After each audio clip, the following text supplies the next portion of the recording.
Sinní go díreach an bhean dumsa sesin, ach tá sí ró galánta fad.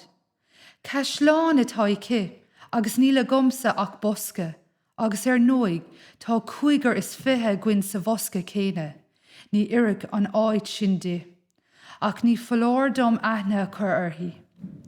Agus is álaigh a hín sé féin lasca grimme taobhthír den bhosca sníise a bhí an mórd.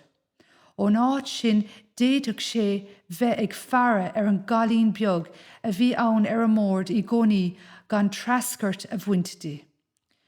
Nuair a tháinig an oíche cuireadh na Saighdiúirí eile isteach sa bhosca, agus chuig muintear an tí a chola.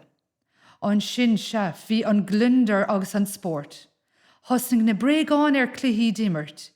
Bhí gataí orda acu, an dalapúcín agus luarapach larapach. Bhí na Saighdiúirí Stáin ag choirí sa bhosca, agus bháló a bheith muis a chuideachta, ach ní éidir ceann an bhosca a boga. Bhí pací córt ag rince agus peann luí ag déanamh ceol dóibh. Is bhí an irid san sclépe agus forum agus grín gur gúisigh an canéire agus thosnaigh labhairt. Ach bhí burt ná choraigh ón áit ina ráidar, ar Saighdiúir Stáin agus an chalín beag. D'éirigh siise a bharcíní agus hín si amach a gáil láimh, agus dan sesin sínte mar raibhacha agus a gás thuail graimethe inti.